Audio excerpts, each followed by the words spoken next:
back to our developer diary. This time we move into the realm of pure fantasy, and I'm going to talk about a very important element of King Arthur, about the power of magic. Any fantasy wargame wouldn't be complete without powerful spells like Rain of Fire, Unnatural Storms, or Magical Lightning. These are all possible in King Arthur, of course. We have more than 100 different spells in the game. Some of them are simple, they deal damage to the enemy units. Since this is a wargame, you can use even these simple spells for different tactical purposes. The lightning spell affects a whole area and deals damage to the units standing there. So you should use lightning on the center of the opposite army, where the strongest units gather in a small area. The crystal shards attack one unit, so it would be wise to strike those enemy units that you can't attack efficiently. For example, when you don't have spearmen against the charging heavy cavalry. Or there is a spell called Blast. It only works around the hero, but it instantly deals maximum damage to everyone standing nearby. Its counterpart would be the Venomous Curse, which is the spell that you can cast on distant targets as well, but it will deal its damage gradually. So it will take a couple of minutes until it delivers full damage. It is very effective against injured units, because it will definitely kill many of the weak soldiers. The spell called Dragon's Breath is different. It kills several soldiers in a unit, regardless of how many hit points the soldiers have.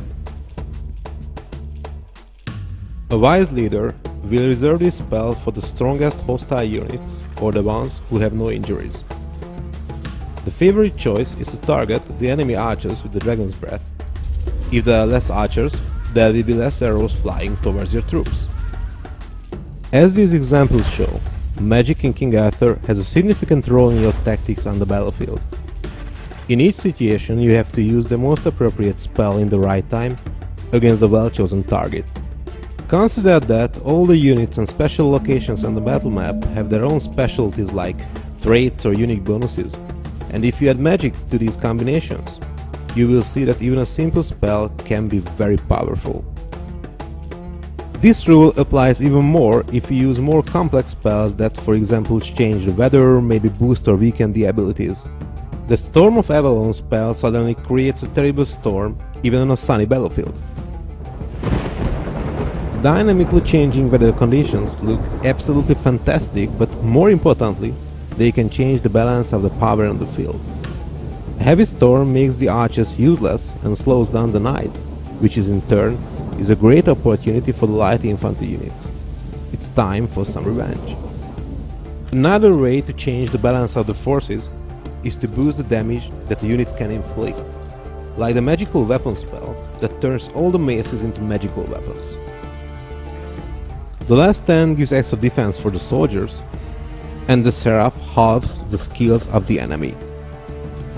You can slow down the enemy or use the hold spell that makes everyone immobile in a crystal prison. I should also talk about a group of very unique spells that give huge tactical advantages. Just imagine what happens if you teleport your heavy infantry next to the enemy archers. And you can also open magical gates to several points of the battlefield, for example to the victory locations. The name of the invisibility spell speaks for itself. And if you cast Nightfall, that suddenly turns bright daylight into dark night, it's going to be very useful for the dark creatures, if you have some of them in your army. There are several protective spells as well. Spellward gives full resistance to magic, the use of protection from magic is quite evident, and this spell destroys all existing spells in a given area where no one can use spells for some time. Now, after we have discussed few different kinds of magic, we should talk about the background of the spells. When your heroes gain new levels, you can choose new spells from a skill tree.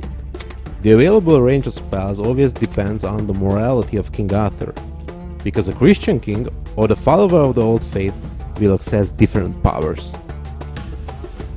As you, in the role of King Arthur, move your position on the morality chart, you unlock unique spells that you can give your heroes later.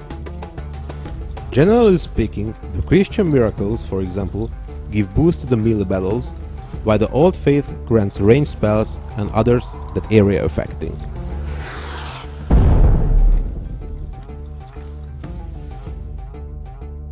Hopefully I could show you that the magic in King Arthur is much more than an ice element of the game. It is a very important tactical role, and there are also many additional combinations that you can create with the different kinds of spells. You will see it in the game. Thank you for watching us today, and see you soon.